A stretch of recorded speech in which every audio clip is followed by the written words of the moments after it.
Alors personne n'a le droit de faire des accents russes. Hein. Je saurais pas faire l'accent russe. Je suis un cas russe. Ah ouais, voilà.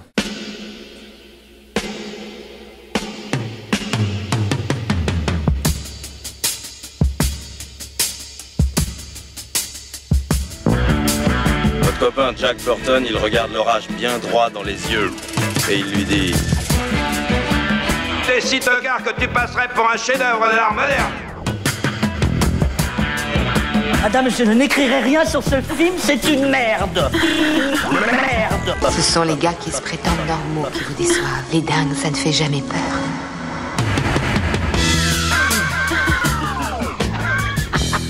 Elle nous connaît dans les coins, la frangine. Salut, c'est Clémence. Bienvenue dans Sale Temps pour un film, le podcast qui fait la pluie et le beau temps sur le cinéma. Tous les mercredis, on se retrouve pour vous parler de la sortie de la semaine. Alors vous commencez à le savoir, ici ça spoil sévère, mais si c'est la première fois que vous nous écoutez, eh bien soyez prévenus, pour analyser les films en détail, on divulgage à tour de bras. Donc si vous n'aimez pas ça, allez d'abord voir le film et revenez nous écouter après. À mes côtés cette semaine, dans le Critique Cinéma Game, ils boxent en catégorie poids lourd et mettent KO les films qui ne sont pas au niveau. Aujourd'hui, ils sont prêts à monter sur le ring pour en découdre. J'ai le plaisir de retrouver Marie. Salut. Julien. Bonjour à tous, ça faisait longtemps que je ne l'avais pas vu, je suis content. Salut. On est content que tu sois là aussi. Pierrick. Salut Clémence. Et Stéphane. Salut Clémence. À la technique, le champion toute catégorie du rattrapage de pain au micro. Face à son clic droit ravageur, les Larsen n'ont qu'à bien se tenir. Bonjour Alain. Salut Clémence. Et on dit merci à Latex pour l'habillage sonore. Vous faites quoi samedi 19 mars ? Nous, on sera au Club de l'Étoile pour la séance Capture. Au programme, la horde sauvage de Sam Peckinpah, mais aussi, en avant-première, la projection du premier épisode de Déjà Vu, la nouvelle émission de Rafik sur les tropes du cinéma. Il reste encore quelques places, ne tardez pas. Pour réserver vos billets, rendez-vous sur clubdeletoile.fr. Et puis on ne le dira jamais assez, nos émissions existent grâce à tous les auditeurs et les auditrices qui nous soutiennent. Merci à vous. Pour continuer à développer d'autres programmes originaux, intéressants et indépendants, on a besoin de sous. Si vous aussi vous voulez nous aider à grandir, n'attendez plus. Rendez-vous sur patreon.com ou tipeee.com, mot-clé Capture Mag. Cette semaine, de la sueur, du sang, des larmes et de la baston, on vous parle de Rocky vs Drago, la version Director's Cut de Rocky 4. Petit récap si vous n'avez pas vu l'original, on y retrouve Rocky Balboa, évidemment, désormais ami avec son ancien adversaire Apollo Creed. Creed est tué sur le ring par Ivan Drago, un boxeur russe format armoire à glace, et dévasté par la mort de son ami, Rocky décide de le venger en affrontant à son tour le boxeur soviétique, cette fois-ci sur le sol russe. Ça sent la guerre froide ? Normal, le film sort en 1985 sous la présidence de Ronald Reagan, alors que les États-Unis et l'URSS sont toujours en conflit. La tension entre l'Est et l'Ouest ressortent dans le monde du sport, puisque un an plus tôt, les Jeux Olympiques d'été qui se déroulent à Los Angeles sont boycottés par les Soviétiques. Rocky IV, c'est aussi le plus gros succès de la franchise au box-office, plus de 300 millions de dollars de recettes à travers le monde. En France, il sort en 86 avec presque 5 millions d'entrées. Il est le 3e meilleur film au box-office français cette année-là. Pour cette nouvelle version, une sortie était programmée au mois de novembre 2020 pour le 35e anniversaire du film originel, mais Stallone a pris plus de temps que prévu pour préparer cette nouvelle mouture. Finalement, le film sera projeté aux États-Unis le temps d'une soirée, le 11 novembre 2021. Depuis, il est disponible en VOD partout dans le monde et donc dans quelques cinémas français depuis le 16 mars. Dans ce 4e opus, on voit Rocky s'entraîner dans une Russie sous la neige, en Sibérie si je dis pas de bêtises. Alors je me tourne vers l'équipe. Vous, c'est quoi votre météo ? Julien ? Je te dirais bien giboulé. Ça tombe bien, on est en mars. Parfait, c'est raccord. Marie ? Moi, c'est très neigeux, mais quand même, tu vois, il y a un petit soleil sur la neige qui commence à fondre. Ah, c'est pas mal ça pour le ski. Pierrick ? La neige sibérienne, mais un peu ensanglantée quand même. Steph ? Soleil rouge. Soleil. Voilà, tu vois. Soleil rouge. J'aime bien que tu recycles, toi. Je recycle, tu vois. Soleil rouge, en même temps, ça colle, hein, excusez-moi. Effectivement. Vous allez nous expliquer en détail pourquoi.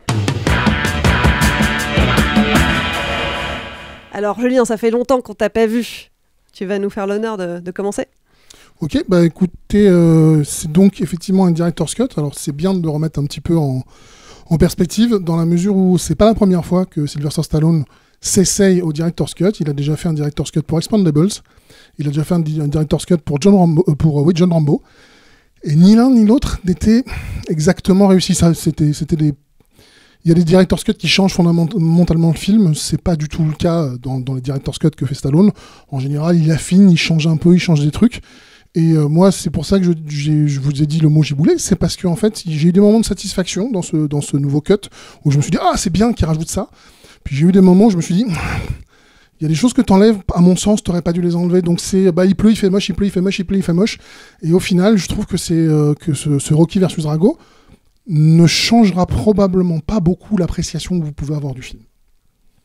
Parce qu'on est sur quelque chose, vraiment, où on va rajouter des détails, mais fondamentalement, si vous vous attendez à un film, je sais pas, comme Le Retour du Roi, où on te rajoute 1h30, on change tout, on part d'un film qui fait 1h25 pour arriver à un film qui fait 1h33. Il y a 40 minutes d'images supplémentaires inédites qui ont été ajoutées au film. Ouais, parce que ce qui est intéressant, c'est que c'est pas un cut où ils ont pris le film et puis ils ont rajouté 2 scènes par-ci par-là.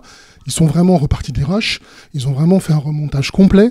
Ils ont réétalonné le film. Enfin, ils ont même, d'ailleurs, Stéphane en parlera, je pense, ils ont changé le format du film, puisque le film était en 1,85, tous les Rocky sont en 1,85, et celui-là est en 2,35, donc au format cinémascope. Je sais pas exactement pourquoi il y a eu ce choix. Il y a peut-être une théorie possible qui est que il y a un making-of qui existe, qui est disponible sur YouTube, dans lequel, enfin c'est un making-of, c'est plus une interview entre Sylvester Stallone et un de ses très vieux potes qui s'appelle John Hertzfeld, dans lequel il parle, vraiment c'est des potes qui parlent, quoi, en gros. Et il y a un moment où on voit dans ce making-of, par exemple, qu'en fait il débule un plan. Alors qu'on appelle débuler un plan, normalement c'est tourner la caméra sur le côté, c'est ce qu'on appelle un Dutch angle. C'est la même chose, ou tilter un plan. Et quand tu fais ça à la caméra, ça passe, mais quand tu fais ça avec depuis ton banc de montage, du coup, en fait, ton image devient biseautée. Donc, il faut bien que tu caches les biseaux. Et je suppose, je suis pas sûr, mais je suppose que c'est pour ça qu'il est passé en cut. En scope, pardon. Oui, puis en fait, je pense qu'il utilise aussi des chutes. Parce que c'est un peu l'idée du film, c'est que, en gros, il a lancé ce director's cut quand ça lui a été proposé, je crois, par la MGM. Parce que, à mon grand étonnement, en fait, Stallone a toujours eu des soucis avec Rocky 4. Je dis mon grand étonnement parce qu'en fait, Stallone, c'est quand même quelqu'un qui moi je l'adore, hein, mais c'est une fashion victime, en fait. C'est quelqu'un qui a toujours fonctionné avec l'assentiment du public. Et comme tu l'as dit, en fait, en début de podcast, c'est un des plus gros succès de sa carrière, si ce n'est le plus gros succès, quoi. Peut-être avec Rambo 2. Et en gros, c'était l'époque dans sa carrière où c'était le pic total... de son côté superstar, quoi. En fait, il y avait 2-3 stars à cette époque-là dans l'histoire hollywoodienne qui comptaient, c'était lui, Eddie Murphy et je sais pas, même Arnold n'était pas encore à ce niveau-là, quoi. Ouais, mais comme tu le dis toi-même, ça a toujours été une victime de la mode. Ça a toujours été quelqu'un qui a essayé d'être jeune, de rester dans le coup. J'utilise plein d'expressions de vieux, c'est super. Et du coup, en fait, le fait est qu'avec le temps, là où Rocky V était un film qui était très décrié à sa sortie, et que maintenant tu as plus de gens qui ont de l'affection pour le film, Rocky IV a été un immense succès à sa sortie, et aujourd'hui on dit c'est le film typique des années réganiennes, c'est le film de... Mais ça on le disait 5 ans après. En fait, si tu veux, le truc c'est que c'était un truc, c'était même, je pense, au-delà du succès du film, c'est la marionnette dans les guignols, en fait, ça vient de là aussi. Le côté Monsieur Amérique, tu vois, Monsieur World Company, tout ça, ça vient de là, hein. Je pense que c'est vraiment ça. Et ça, c'est arrivé très très vite, hein, dans la carrière de Stallone. C'était même presque énervant parce que du coup, quand il faisait des bons films, en fait, d'un seul coup, c'était ouais, mais c'est encore un truc de comment t'appelles ça, de va-t-en-guerre américain, etc. Alors que oui, c'est l'image de Rocky IV. Mais c'est pas l'image de haute sécurité ou de je sais pas ce qui sortait après, quoi, tu vois, quelques années après, quand la hype est retombée. Mais en tout cas, je trouve ça très étonnant qu'il avait besoin de retoucher ce film-là. Il l'a fait pendant le Covid. Il s'est occupé, on va dire, j'ai l'impression, quoi. Et effectivement, il a retouché énormément de trucs avec l'idée d'affiner, on va dire, ce qui est quand même bon, je pense que personne ne me contredira ici. Moi, j'aime pas du tout, j'adore Rocky, hein, j'adore toute la saga. J'aime pas Rocky 4, mais je pense que personne ne me contredira pour me dire que c'est quand même le plus bourrin de tous les 6. Tu vois, c'est cool. Voilà, et que il y a quand même un vrai problème d'émotionnalité, en fait, alors que c'est quand même une saga émotionnelle à la base, Rocky. Donc là c'est un vrai manque, et en plus c'est un film qui fait tuer un personnage très important dans la saga, qui est le personnage d'Apollo Creed, sur lequel il y a eu une résurgence depuis, puisque en fait ils ont fait Creed 2, etc. Avec son fils.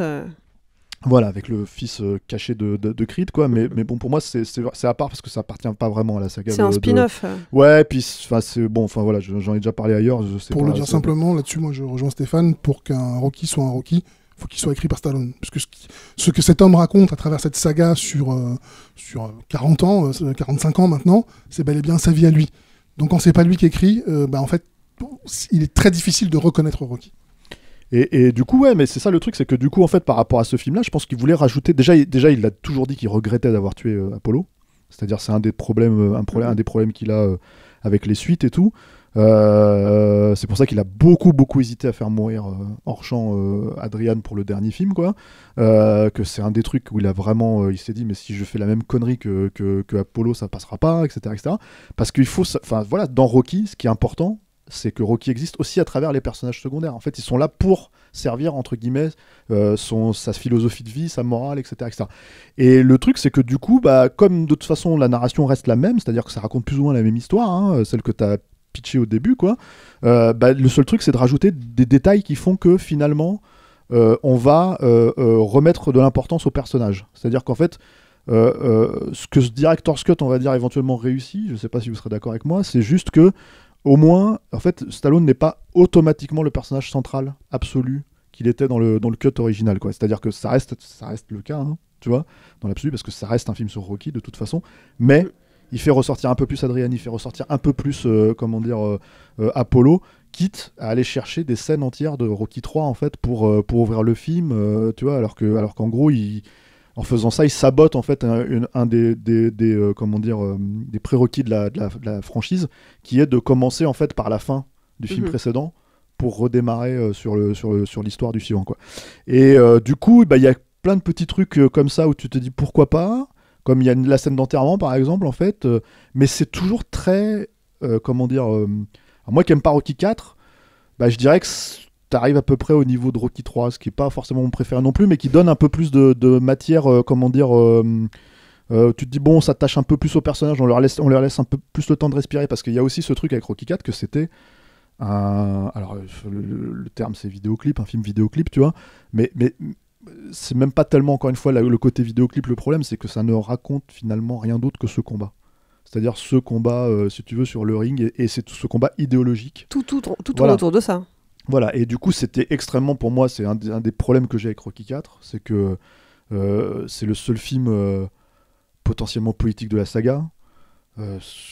Alors certes, c'était l'époque, c'était Stallone, la mégalomanie Stallone, tout ce que tu veux, donc ça représente très clairement ce que Stallone était à cette époque-là.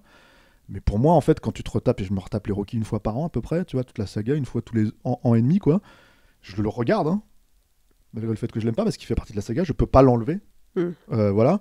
J'espérais que ce director's cut allait prendre cette place, et en même temps il y a plein de problèmes, je trouve, de montage, de trucs en fait qui sont, moi je pense que le fait de passer le film en scope, c'est aussi parce que je pense que comme il prend des chutes et des trucs comme ça, t'as l'impression que y a un moment donné, il va avoir un micro qui va apparaître, alors il s'est dit merde, il faut que je mette des barres, parce que tu perds de l'image, hein, tu perds clairement de l'image à l'écran, puisqu'il n'a pas été tourné comme ça en fait, donc et on voit d'ailleurs, hein, dans le making of dont on a parlé, qu'il y a quelques scènes où Stallone est dégoûté parce qu'il dit « Ah, ce plan, il est super !» Sauf qu'en fait, t'as une rayure, donc t'as une image qui a disparu entièrement.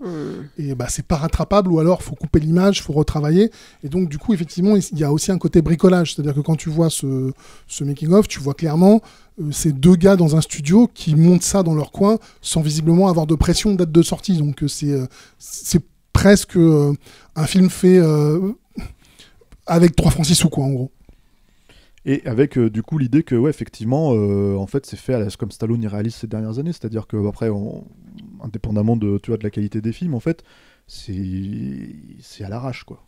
C'est vraiment, en fait, Stallone, c'est quelqu'un qui, tout son cinéma vient de ses tripes, et en fait voilà, donc là c'est l'inverse, c'est la démarche inverse. Il y a une énorme réflexion qui est faite, en fait le temps de la réflexion, il y a tout ce truc là, donc il y a des trucs qui rattrapent certaines choses, tu vois, pour moi. Et il y a d'autres trucs où tu te dis mais c'est trop du bricolo en fait pour passer pour un vrai film entre guillemets, en tout cas un vrai director's cut repensé. J'avais vraiment ces espoirs là, mais en fait je pense que c'était des espoirs qui étaient déplacés parce qu'en plus je pense que quelque part d'une manière ou d'une autre, quoi qu'on en pense en fait, dans l'esprit des gens, Rocky c'est soit Rocky 1, soit Rocky 4.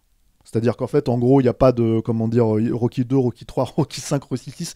À la limite, ils n'existent pas parce qu'ils sont pas polarisants, en fait. C'est-à-dire que c'est vraiment des films qui sont dans la suite de ce qu'est le premier, quoi. Rocky 4, il n'y a plus la musique de Bill Conti, là, il la remet parce que, pareil, c'est un de ses regrets. Il n'y a plus tous ces trucs-là. Donc, en fait, en gros, il a essayé de rockiser Rocky 4, on va dire. Mais je pense qu'il n'avait pas toute la matière pour ça, quoi. En fait, tout bêtement. Bah, tu vois qu'il y a des trucs qui ont été un peu perdus et tout, justement, parce je pense qu'on a tous passé le même week-end à regarder le Director's Cut. Moi, j'ai regardé le Director's Cut, l'original, et le mini, enfin le docu après.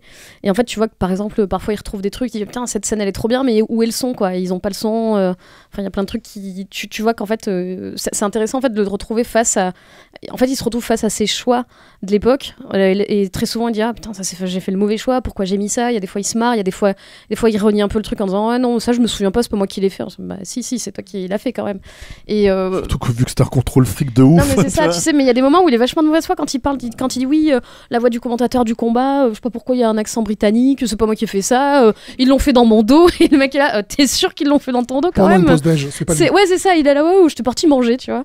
Et ouais, donc moi je trouvais, alors du coup, je vais pas dire que je trouve le docu presque plus intéressant que le film, parce qu'on n'est pas là pour parler du docu, mais c'est vrai que ce docu-là, je le trouve assez intéressant, la façon dont quelqu'un se retrouve 35 ans après face à ses choix, et enfin c'est ce que, je sais plus lequel de vous disait ça, que c'était vraiment une victime de la mode, où il dit ouais, j'ai succombé à ces trucs, l'époque clipesque, MTV, machin, et moi c'est pour ça que j'aime pas du tout, c'est celui que j'aime le moins, Rocky IV, parce que j'ai l'impression que c'est 4 ou 5 montages avec 3 répliques au milieu, et que ça raconte pas grand chose. Alors, c'est intéressant, du coup moi j'ai une question pour toi, c'est que quand j'ai vu cette nouvelle version, je me suis dit effectivement la première demi-heure on va dire, il y a effectivement beaucoup de changements, beaucoup d'affinage, beaucoup de petites choses, et à partir du moment où il s'envole en Russie, d'ailleurs, à partir du moment où il s'engueule avec Adrian et il monte dans la voiture, et il y a No Easy Way Out qui commence, formidable morceau avec le meilleur clip du monde et le plus beau mulet de la Terre pour toi Stéphane, à partir du moment où ça commence, c'est quasiment le même film. Ouais, je suis d'accord. Mais il peut pas l'enlever. Mais en fait, c'est ça. Mais en fait, le truc, c'est qu'il veut refaire un autre film, mais il le dit lui-même dans ce docu. En fait, il peut pas retourner des choses. Donc, et il parle toujours de ce regret d'avoir fait mourir Apollo, de pas avoir mis assez d'intensité, assez de drame autour, et c'est pour ça qu'il a un peu changé la scène de l'enterrement. Mais ouais, en fait, tu vois que, il le dit lui-même que la saga aurait pris un autre tournant s'il l'avait pas fait mourir. Il voulait lui laisser un rôle un peu de mentor. En fait, il aurait voulu le laisser en vie, en fauteuil roulant, quelque chose comme ça. Il lui laissait un rôle de mentor, reprendre un peu le rôle de Mickey qui était mort dans le précédent. Et c'est vrai que pour le coup, il dit que le 5 et le 6 n'auraient pas existé, en tout cas sous ces formes-là, et qu'il n'y aurait sûrement jamais eu les Creed en suivant, quoi. Mais c'est vrai, moi, en fait, je suis assez d'accord, parce que moi, j'ai regardé avec grand enthousiasme jusqu'au moment où ils vont en Russie, quoi. Et je me disais, punaise, ça change vachement, rien que le début. Enfin, c'est vrai que le début, ça commençait sur Eye of the Tiger, avec ces énormes gants qui arrivent dans l'image et tout. C'est vrai que c'était des trucs super... pas du tout marqué, formidable. Non, mais c'est des trucs vraiment genre enfin, c'est un pur produit de son époque. C'est un peu une capsule temporelle, en fait, ce film. C'est Burning Heart, je crois, non? C'est pas Eye of the Tiger, si, dans le Director's Cut? Non, dans l'original, c'est... Dans l'original, c'est Burning Heart. C'est vrai? C'est une autre chanson de Survivor. Ouais, je me souviens même plus, tu vois. Ouais. Mais enfin bon, en tout cas, voilà, c'est un truc qui était très très marqué. Et moi, je trouve ça plutôt intéressant qu'ils aient enlevé ces trucs-là, parce que moi, c'est des trucs que j'aimais pas, et surtout ils ont enlevé moi tout ce truc que je supportais pas là, tout cet arc avec Polly et son robot, enfin c'était c'est un des premiers trucs que de toute façon il a dit dès qu'il a commencé à travailler sur ce truc, il a dit bon bah désolé, le robot va dégager, et c'est vrai que c'était vraiment hyper embarrassant, enfin c'est surtout que t'as l'impression moi en tout cas, avec peut-être pas quand j'étais gamin, quand j'ai vu le film, je me suis pas forcément posé la question. Mais moi, j'ai jamais vraiment aimé Rocky IV, même gamin, en fait. C'est ça qui est étrange. Mais le truc, c'est que, mais avec le recul, tu te dis, mais il savait pas quoi faire de ce perso. Donc il lui file un robot et pour le couper dans un coin. Oui, mais du coup, il sort de 3 punchlines quand même. Moi, je me rappelle en revoyant le film, je me rappelais des punchlines qui sortent Polly et qui m'avaient fait marrer quand j'avais 15 ans, quoi. Alors, du coup, aujourd'hui, ça me fait moins marrer, mais ça me effectivement, quand tu coupes le robot, ce qui est plutôt un bon choix, je pense que personne, enfin un bon choix. C'est un choix, en tout cas, il est fort, il est là, et c'est vrai que c'est un marqueur de son époque. Mais en même temps, tu coupes toutes les scènes qui y sont attachées. Oui, parce que du coup, tu vois presque plus Polly. Tu vois presque plus Polly, toute la scène d'anniversaire. Avec son son fils, qui a un moment. Toute la scène où il explique à son fils dans la voiture, parce que le robot est là, et en fait, elle est coupée puisqu'il faut plus qu'on voit le robot. Donc, effectivement, moi, ça fait partie de ces moments où je me dis, là, tu vois, on gagne. Et en même temps, on perd. Je suis d'accord. Et la scène de l'enterrement que vous avez mentionné plusieurs fois, tu vois, c'est la scène de l'enterrement dans le film d'origine, c'est Stallone qui parle, c'est tout, ça dure 10 secondes. Dans cette version-là, il y a d'abord Tony Burton qui parle, donc l'entraîneur d'Apollo, puis, je me souviens plus de son nom dans le film, j'avoue, et puis après, c'est Stallone. Donc quand il y a Tony Burton qui parle, je fais « Ah, on y gagne !» parce qu'on a plus de profondeur psychologique, c'est cool, ça apporte un peu plus de présence à Tony Burton, et ça c'est toujours cool, parce que c'est un film où ils ont tous des gueules, c'est génial, quoi. Et après, quand Stallone parle, en fait, contrairement à Rocky IV, où il parle d'Apollo, dans le director's cut, il parle de lui. Il dit, tu as fait de moi ce que je suis, et moi. En fait, au bout d'un moment, je fais, mais Stallone, tu dis, dans ce making-of qu'on a trop regardé parce qu'on n'arrête pas de le citer, mais tu dis que tu as voulu enlever le narcissisme du film, et là, t'en remets. Ouais, mais c'est la preuve qu'il se rend pas compte aussi Enfin, tu vois, qu'il a toujours un peu les mêmes erreurs. Après, le truc sur ce que j'allais dire, c'est ce qui change vraiment, surtout par rapport à Apollo, c'est que toute la scène en fait, du combat, il y a une mise à mort, en fait, si tu veux, qui est beaucoup plus prononcée, parce qu'elle est beaucoup plus lente, en fait, dans le director's cut, qu'il prend plus de temps, il y a plus de rounds, en fait, il y a plus de trucs, et en fait, du coup, c'est un vrai massacre, en fait, sur le temps. Alors que dans l'autre, il enchaîne en 3 trucs, et tu te dis, mais en fait, Apollo, dans Rocky 4, hein, la version originale, tu te dis, ça n'a jamais été un champion pour se faire défoncer comme ça, tu vois. Et même si tout le monde lui dit qu'il va aller au massacre, tu vois. Comprends le choix tu comprends le choix de base de 1985, de dire, en fait, je veux montrer la puissance de la menace. C'est le bad guy, donc je vais tuer celui qui a toujours combattu aussi fort que Rocky. Et là, effectivement, dans cette nouvelle version, il décide, et ça c'est plutôt cool, de dire, ouais, mais enfin, on parle d'Apollo quand même. Mais tu vois, de la même façon, l'introduction Living in America a été raccourcie. Et moi, je trouvais ça super intéressant parce que dans la version qu'on connaît tous, c'est un des moments où tu montres l'arrogance américaine pendant 5 minutes sur l'écran. Et donc, du coup, en fait, le côté Est versus Ouest, je le trouve étrangement moins manichéen dans l'original que dans celui-ci. Dans celui-ci, on coupe totalement le personnage de Ludmilla. Donc, c'est l'ex-femme, c'est une ex-Madame Stallone. Mais ça, c'est un règlement de compte. Ah, mais clairement, c'est un problème. De toute façon, il a toujours eu un problème avec. Alors, on va peut-être resituer un peu l'époque, on va dire, si tu veux. Donc, Stallone était marié avec Brigitte Nielsen. Il lui donnait des rôles dans ses films, donc dans Cobra, dans Rocky 4 et tout. Et en fait, en gros, elle fait partie de la saga maintenant, du coup. Et elle a été, par exemple, utilisée dans. Enfin, elle revient. Son personnage revient, puisque dans Creed 2. Et en gros. T'as dit que ça faisait pas partie de la saga. Hein. Ouais, mais en gros, du coup, le problème, c'est que. Enfin, je raconte cette anecdote. En fait, le réalisateur a expliqué que c'était son idée de faire revenir le personnage. Il a demandé à Stallone d'écrire une scène. Et en fait, Stallone a beaucoup rechigné. En fait, pendant un moment, il voulait pas croiser son ex-femme. Et en gros, si tu veux, elle est très. Enfin, ce qui est marrant, c'est qu'en fait, elle est très représentative de Brigitte Nielsen, est très représentative de tout l'aspect mégalo en fait de Stallone. Il y a des histoires complètement dingues en fait. Sur elle raconte des trucs comme quoi il la déifiait, il la mettait il la voyait comme une espèce de statue absolue, etc. Elle fait 4 mètres de haut et lui fait 1m50, donc.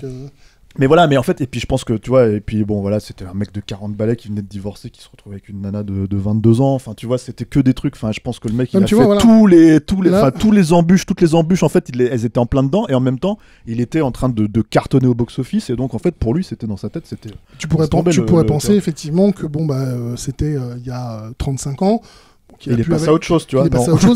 Et en fait, en la coupant elle, il coupe aussi une partie du côté russe du film. C'est-à-dire que le côté russe, c'est Drago la machine, c'est l'entraîneur qui est le provocateur, celui qui va toujours dire à tous les autres, de toute façon, vous êtes des nuls, vous les capitalistes, vous comprenez rien au monde. Et la version du communisme qui dit mais pourquoi vous nous insultez, pourquoi vous considérez qu'on est des sous-hommes, c'était elle qui le tenait. Et en enlevant ça, je trouve que tu perds ce côté. Tous les cocos sont pas des connards, pour le dire. Ouais, même si le film en globalement, hein, je sais pas. Enfin, tu vois, moi, si lui, il a changé. Non, d'accord, mais. Je peux changer. Mais moi, je pense que c'est le film qui a changé, tu vois. Et en fait, le truc, c'est que je pense qu'en fait, on peut pas dire que c'est un grand film géopolitique, hein, non plus. Faut pas déconner, tu vois, parce que globalement. Rocky 4, c'est quand même en fait déjà, donc c'est pas tourné en Russie, hein, après c'est la magie du cinéma, hein, c'est tourné au Canada, tu vois.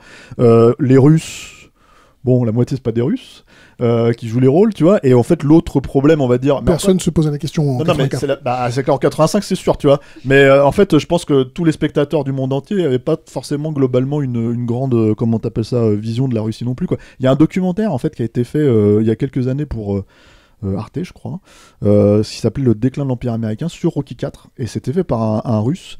Alors, il y a une partie sur quand il interviewe des Américains, c'est pas très intéressant parce qu'en fait, en gros, les mecs tapent sur Stallone, sur Rocky en disant de toute façon ces films-là, voilà. Mais par contre, en fait, les Russes qui en parlent, ils kiffent le film, ils kiffent Rocky 4, tu vois, mais eux ils se projettent pas du tout dans le personnage de Drago, ils expliquent qu'ils se projettent dans le personnage de Stallone qui va dans la montagne en fait faire ses entraînements à la route, quoi, tu vois. Et le docu, je pense que vous pouvez le trouver, ça s'appelait Le déclin de l'Empire américain, ça a quelques années maintenant, 2013-2014. Tout n'est pas formidable dans le docu, mais il y a vraiment des trucs très intéressants sur la partie russe. Et moi je pense que le truc en fait avec ce film, c'est que en gros Enfin, pour moi, tu vois, c'est ma théorie en fait, le truc. Et je vais laisser parler Pierrick parce que le pauvre Pierrick, il J'allais a pas lui du donner tout la parole. parlé, quoi. Mais en fait, ma théorie, c'est que Drago, c'est pas un Russe, c'est Arnold. Et qu'en fait, dans la tête de Stallone, en fait, si tu veux, en fait, il s'est dit, je vais faire Arnold, ça va être ça mon ennemi.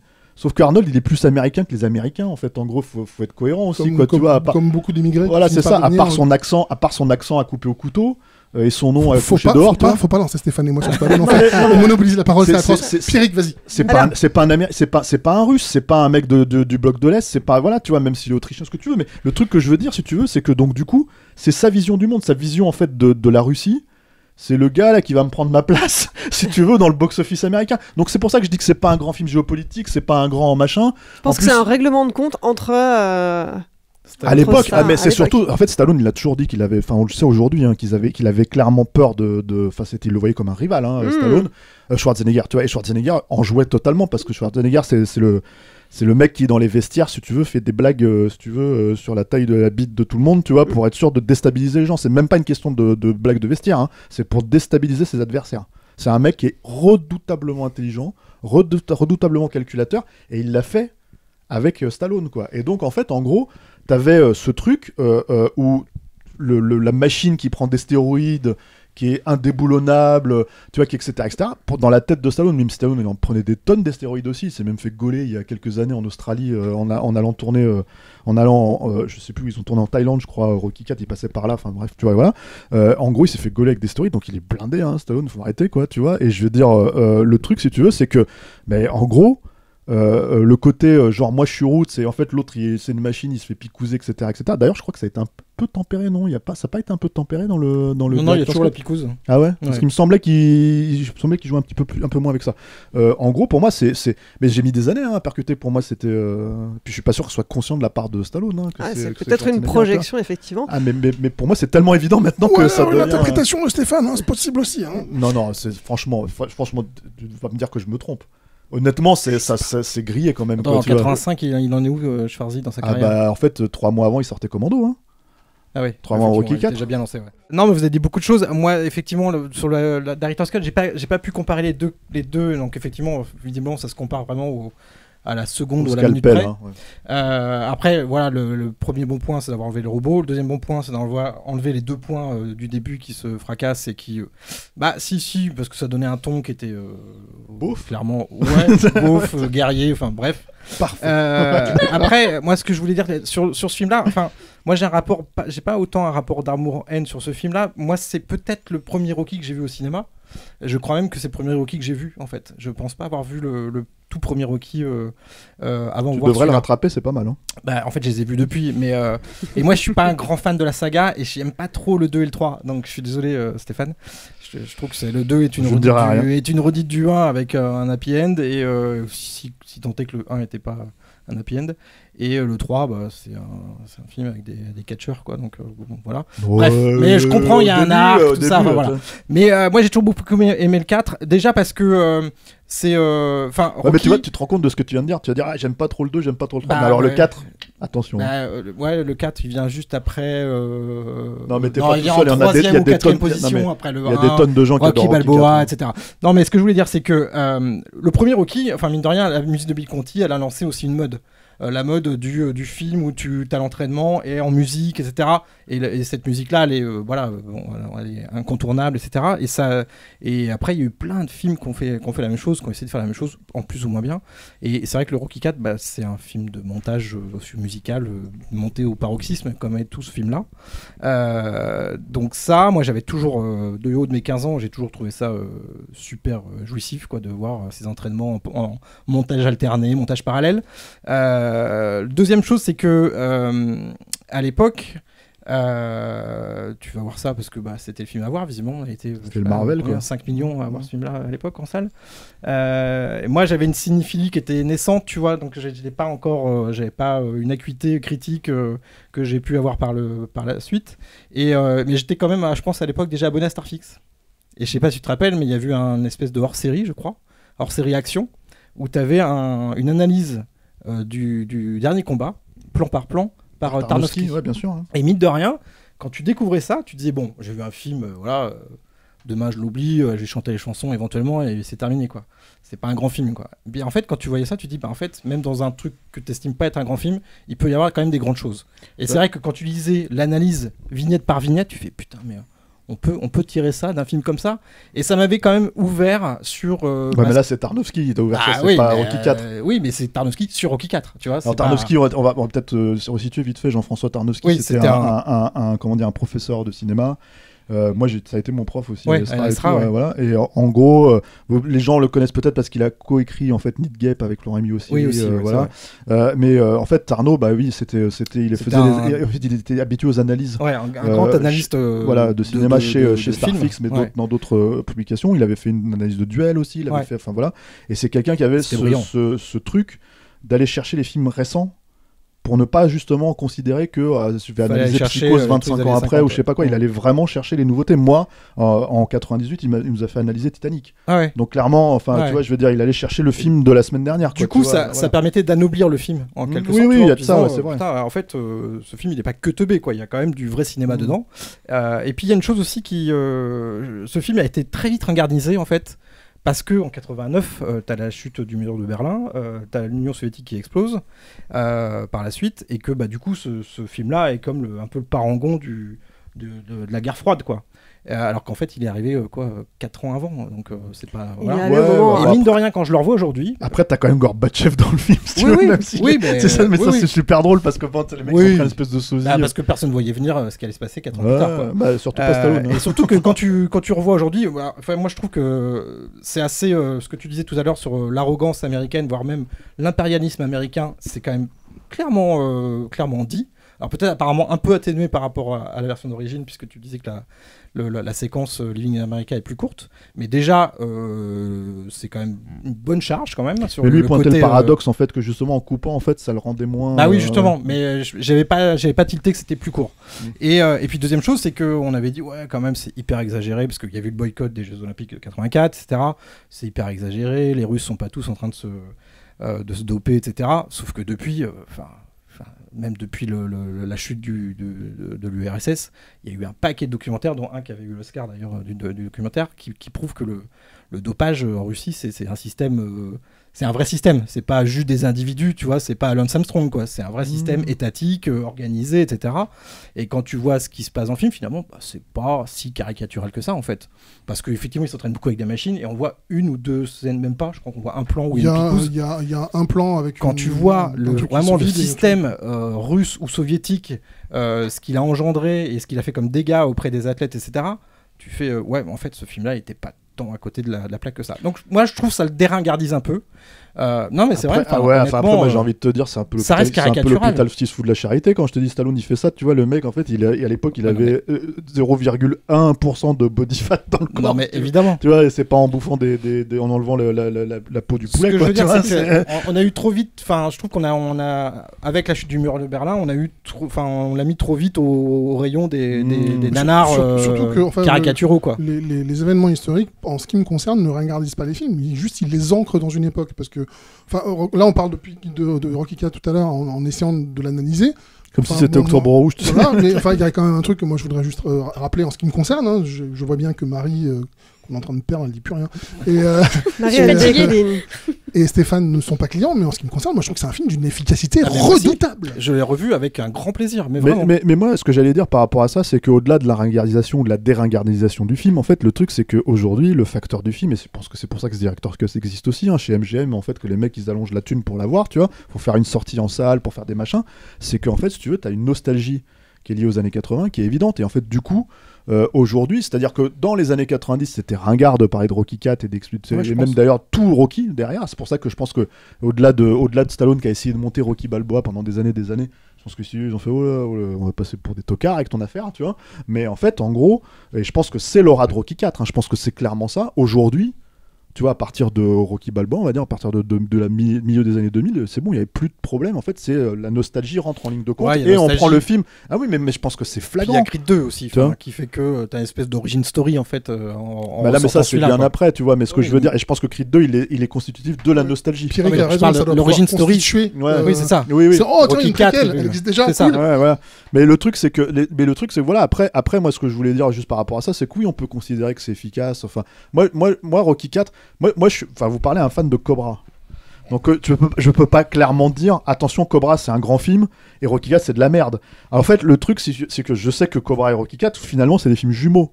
C'est juste que la grosse distinction pour moi, et elle est énorme, hein, c'est l'attachement que j'ai à la saga Rocky, c'est que en fait Rocky 4 fait partie de la saga Rocky et c'est un problème parce que la saga Rocky n'est pas comme ça. Alors que là, si tu veux, Cobra c'est un film à part, c'est un stand-alone si vous voulez, enfin un truc vraiment fait dans son coin et en fait c'est un pur produit de son époque comme Rocky 4, mais au moins tu vois c'est dans son coin, il fait de mal à personne. Ça vient pas entacher le reste de l'œuvre. Exactement, tu vois. Donc c'est mon vrai grief avec Rocky 4 en fait. C'est marrant parce que moi j'ai revu Rocky le premier il y a pas très longtemps et ben quand je vois Rocky 4, je vois pas de trahison, tu vois ce que je veux dire. Mais moi et en même temps, c'est celui qui a fait le plus haut score au box-office. Il y a un point intéressant, c'est que Marie et Stéphane, très peu amateurs de Rocky 4, nous l'avons entendu. Pourtant quand ils font le marathon, ils le sautent pas. C'est pas possible. Mais ça veut donc bien dire que quelque part, il y a quand même un élément Rocky dedans. C'est pas une trahison totale. En fait, il y a surtout un truc, c'est qu'en fait, admettons, tu le montres à quelqu'un. Tu te dis, je vais faire un marathon Rocky avec quelqu'un et puis je vais te faire sauter Rocky. Tu peux pas faire ça. Il y a même des gens qui connaissent pas. Et le deuxième truc, c'est qu'en fait, t'as quand même ce qui est le seul enjeu narratif vraiment implémentable à la saga, c'est la mort d'Apollo. C'est-à-dire qu'en gros, si tu sautes ça, tu fais, il est où Apollo quand tu regardes Rocky 5, Rocky Balboa. Et en fait, le truc, si tu veux, c'est que, et en plus, mine de rien, quoi qu'on en pense, même si en fait Apollo il est pas trop cité dans Rocky 5, il est pas trop, tu vois, un petit peu vite fait, etc. Quand toi t'aimes la saga, la mort du personnage elle existe en fait, tu la prends en fait si tu veux dans le truc et tu regardes le reste du film en disant Apollo est plus là.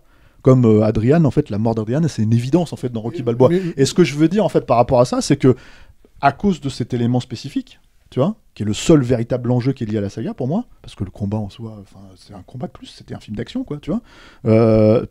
En plus, les combats pour moi, ça n'a jamais été vraiment l'enjeu final de Rocky, à part peut-être dans le premier, tu vois. Mais et encore, l'idée, c'est je suis pas le clochard dans la rue, quoi, tu vois. Ça reste l'enjeu final de tous les films, quand même. Ce que je veux dire, en fait, par enjeu, c'est que, en fait, déjà à partir du 2, tu sais qui gagne.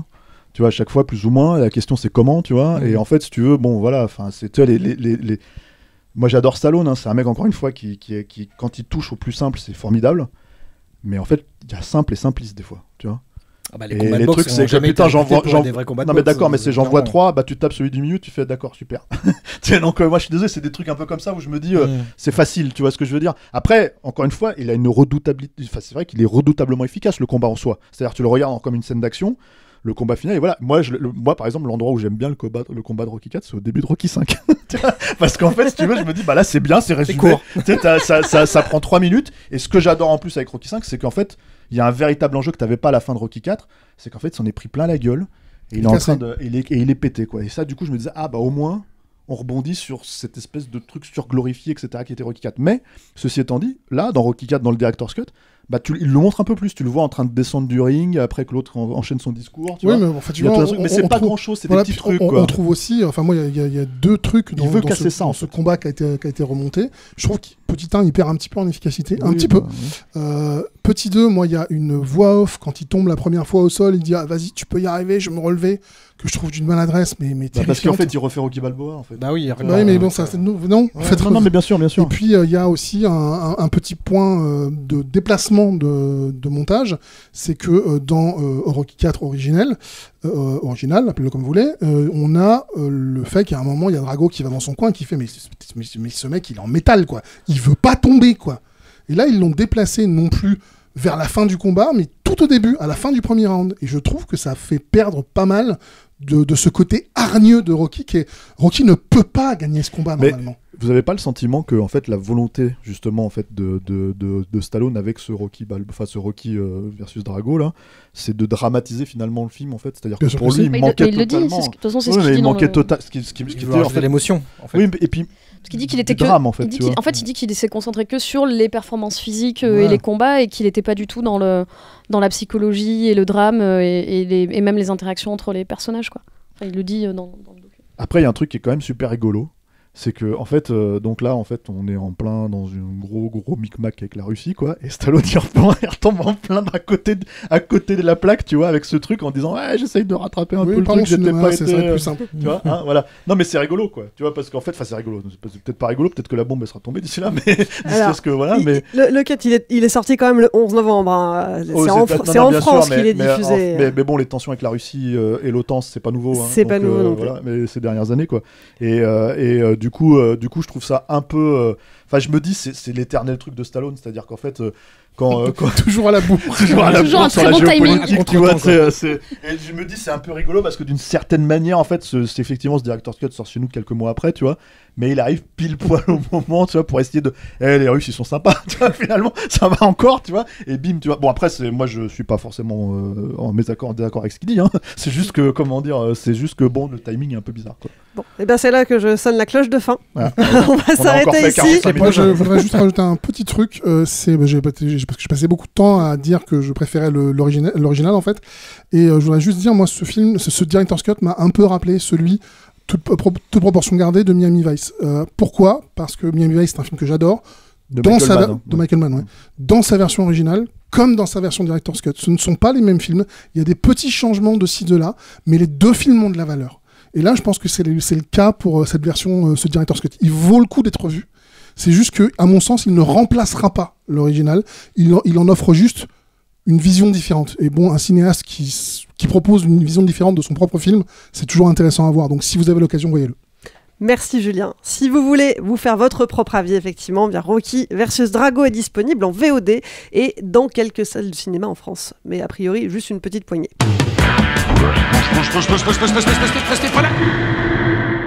On arrive à la fin de cette émission, le moment où vous avez la parole. Vous avez vu le film de la semaine et vous avez des choses à dire, ça tombe bien, on a très envie de les entendre, même si vous n'êtes pas d'accord avec nous, surtout si vous n'êtes pas d'accord avec nous. Pour ça, attention, on a changé de façon de procéder, on a créé une boîte mail rien que pour ça. Notez bien l'adresse, saltempourlerépondeur@gmail.com. Vous connaissez la suite, envoyez-nous votre message vocal et on le passera dans la prochaine émission. La semaine dernière, on vous parlait de The Batman, premier film d'une nouvelle trilogie sur le Chevalier Noir, réalisé par Matt Reeves. Une pluie de critiques s'était abattue sur Gotham, mais vous, qu'est-ce que vous en avez pensé ? On écoute ça tout de suite, et attention, ça vous a beaucoup fait réagir, c'est un répondeur version longue. Salut l'équipe de Capture Mag, et c'est nul, je refais. Salut Capture Mag. Moi Batman j'ai bien aimé. Pattinson dans le rôle de Batman, il est très convaincant je trouve à travers son masque, il fait passer beaucoup de choses, il joue très bien. En Bruce Wayne il est beaucoup moins charismatique, mais ça c'est voulu. Hein. Et puis j'ai bien aimé le fait que du coup il assume pas son côté Bruce Wayne le jour, beaucoup plus son côté Batman la nuit. Voilà, ça donne un côté réaliste quoi, qui pourrait assumer les deux. J'ai bien rigolé parce que c'est la crise d'ado de Batman avec l'eyeliner carrément Pattinson qui dit à Alfred t'es pas mon père, arrête de me dire de ranger ma chambre. Ils disent qu'ils ont mis l'emphase sur le côté détective, mais en fait il fait assez peu de travail de détective. Les scènes d'action ont clairement plus de punch que dans les Nolan.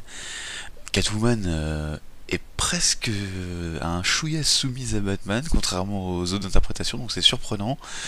Donc j'ai beaucoup rigolé, c'est divertissant, mais c'est clairement pas le meilleur Batman, et c'est clairement pas adulte comme ils essaient de le lire. Je vous ai trouvé un peu sévère. Moi je rejoins plus la chroniqueuse Marie sur tous les points positifs qu'elle a soulevés. Il y a notamment la scène de la course-poursuite, je sais pas si vous en avez vraiment parlé, je trouve que ça n'a pas vraiment été évoqué. Moi, ça m'a littéralement coupé le souffle. J'ai vraiment été bluffé par cette scène.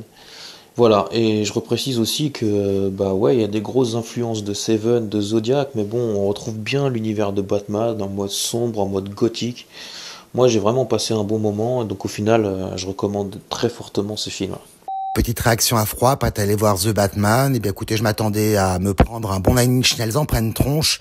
Résultat des courses, j'ai eu droit à un interminable clip d'évanescence type imagerie gothique, émo sous Tranxène, réalisé par un Zik qui a mal digéré son David Fincher, qui essaie de réfréner au maximum sa furia à la Nolan, et qui surtout s'est très très bien souvenu qu'il y a quelques années, il s'était goinfré le The Crow d'Alex Proyas. Il s'est dit, allez, je vais vous en servir au passage une petite rasade. Sauf que malheureusement, on n'en atteint jamais l'ivresse. Extrêmement déçu de cette review de The Batman, qui pour moi est un excellent film. Je trouve que Matt Reeves fait un excellent boulot, notamment de mise en scène. On le voit dans tout ce qui a été fait, notamment sur la course-poursuite avec la Batmobile, notamment quand elle sort du champ, qu'elle re-rentre dans le champ alors que l'image, elle, ne bouge pas. Ça, je trouve que c'est une super idée. Et quand l'image est renversée avec Batman qui approche. Je trouve que pareil, le fait que le Batman soit enfin le personnage central du film, alors que avant c'était le Joker ou d'autres, ou Bruce Wayne même directement. Donc voilà, résumer ça à un film démo de 17 ans, je trouve ça extrêmement dur et vachement réducteur. Et je pense que le temps vous donnera malheureusement tort. Bon courage pour la suite. Alors en vrai, ce Batman, j'ai bien aimé, il y a plein de petits défauts, ils sont pas énormes, mais au bout du compte, il compte quand même. Il se veut très mature et très sombre, mais en vrai, c'est tout l'inverse. Il essaye de tâtonner le Nolan, mais il n'y arrive jamais. Zoé Kravitz, elle joue super bien, une seule émotion, mais qu'est-ce qu'elle la joue bien. Par contre, un truc que je trouve intéressant, c'est qu'on sent vraiment la ville comme personnage. Bruce Wayne, enfin Batman, qu'on sent d'ailleurs très vulnérable, aussi bien dans les coups que dans le regard. Bon, il y a des coups et des dégâts qui se feront que je sens jamais vraiment. Enfin, je sens jamais vraiment les conséquences des coups qu'il prend. The Batman, je l'ai trouvé très très bon ce film. Certes pas excellent, mais bourré de qualité. Je suis pas d'accord avec l'équipe quand ils disent qu'il n'y a pas de mise en scène. C'est-à-dire que le personnage il rentre pas dans le bord du cadre. Il est souvent caché dans l'ombre, directement dans le plan, quand il s'agit pour lui d'entrer en action. Et il y a pas mal d'effets comme ça dans le film que j'ai trouvé très très bien. J'ai beaucoup aimé aussi la relation indirecte qui se noue avec le fils du maire. Et j'ai trouvé ça très touchant personnellement. Donc pas mal de qualité à ce film quand même. Bon, je sors de The Batman, j'en attendais rien et je suis quand même déçu, c'était long. Pattinson ne joue pas mal, il joue pas en fait, il fait la gueule tout le temps. Catwoman avec sa cagoule vilaine et le sac poubelle du Sphinx, c'est imbitable. La photo est jolie, à part ça, il y a rien du tout. C'est con parce que j'aime bien le réalisateur de base, mais là, pour moi, il y a rien à sauver. Rendez-nous le Snyderverse. Salut à toute l'équipe. Alors le film, j'ai vu que la première bande-annonce justement pour pas me laisser influencer. Et comme dirait un grand philosophe, je ne m'attendais à rien et je suis quand même déçu. Moi j'ai bien aimé The Batman, c'était cool. J'ai retrouvé un peu du comics, j'ai pas boudé mon plaisir quoi. Je trouve que Pattinson est cool, en Kurt Cobain Batman. Et ouais, ça marche. Effectivement, le dernier quart détonne un peu du reste du film. Mais globalement, ouais, j'ai passé un bon moment et j'ai pas été déçu par rapport à ce que je pouvais en attendre. Et puis voilà, je voulais vous dire merci pour ce que vous faites, j'adore ce que vous faites. Voilà, à plus l'équipe. Salut l'équipe de Capture Mag. Alors oui, The Batman, alors pour les points positifs, je dirais qu'il y a une belle direction artistique, une belle lumière, il y a quelques plans assez iconiques. Je trouve que les personnages ont bien été travaillés, que Pattinson est bien investi dans son rôle. Après, oui, tout ça c'est écrasé par une intrigue à rallonge. Donc je trouve que, comme vous dites, il y a plein d'idées posées, il y a plein de choses qui sont pas travaillées, qui sont pas développées. C'est beaucoup de poudre aux yeux et beaucoup trop noir aussi. C'est beaucoup trop insistant sur la pluie, le noir, le grunge. Voilà. Donc bonne continuation l'équipe et bravo pour ce que vous faites. Continuez comme ça. Ça fait plaisir de voir un blockbuster de cette qualité. Ça me venge de plusieurs mois, voire un an de mauvais blockbuster. Enfin bon, je suis d'accord avec Stéphane, on a déjà vu le film, mais je dirais que pour moi, on l'a déjà vu, mais dans la série animée. Au niveau de l'esthétique, au niveau de l'enquête, et même des scènes, parfois, je trouvais que c'était bien. Alors oui, il a des défauts, il se perd trop dans son intrigue mafieuse, et on oublie certains aspects de Batman, ce qui fait qu'ils sont posés là, et hop, on passe à autre chose.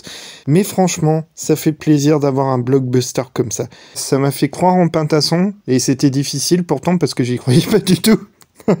J'ai vu Batman il y a une semaine, et je l'ai déjà oublié. Honnêtement, un peu long, un peu chiant, très beau. J'adore le début. L'arrivée de Batman, vraiment, elle est super et j'étais hypé. Mais 1h20 de ventre mou, c'est trop.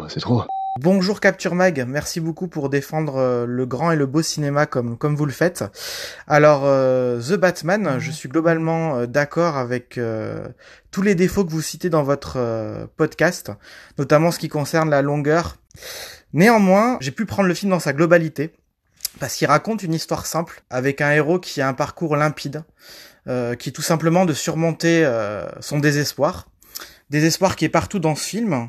Donc oui, clairement, le Riddler réussit son plan matériel, il réussit son plan de destruction, mais il échoue à tuer l'espoir. Et je retiens ça, c'est ce qui m'a touché dans le film. Je quitte la salle un instant. Cette version 2h50 de Batman, c'est long, c'est parfois très mou. Il y a quelques scènes de bravoure, enfin quelques scènes intéressantes, comme une scène dans le couloir avec un gunfight très rapide. Mais sinon, l'histoire est très compliquée, il y a plein d'embranchements, trop de personnages, trop sombre. Pour ma part, The Batman ne remplacera pas la trilogie de Nolan, qui est beaucoup mieux à ce niveau-là. Je vous ai trouvé particulièrement dur cette semaine avec The Batman. Alors, il est quand même 100 coudées au-dessus des Marvel qu'on nous sert ces derniers temps. Et ensuite, parce que même s'il porte très visiblement ses références, il en fait quelque chose de bien plus intéressant que The Joker. Et puis même ce que fait Giacchino à la musique, bon, ça manque un peu de thème, mais il y a des trucs vraiment pas dégueux là, tout ce qu'il fait avec les tris avec les violons pour évoquer les chauves-souris et tout ça, j'ai vraiment trouvé ça assez engageant. Voilà, mais bon, c'est pas pour ça qu'on va arrêter de vous écouter, et donc je vous dis à bientôt pour un prochain épisode de Dirty Weather for a Movie.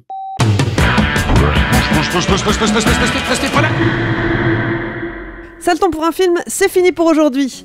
Marie, Julien, Pierrick, Stéphane, merci. Merci Clémence. Merci. Et puis merci Alain à la technique.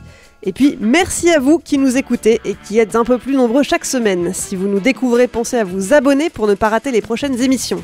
Si vous voulez nous encourager et qu'on planche sur d'autres formats de qualité, n'attendez plus, rendez-vous sur patreon.com ou sur tipeee.com, mot-clé Capture Mag. C'est grâce à vous qu'on continuera à grandir et qu'on restera indépendant.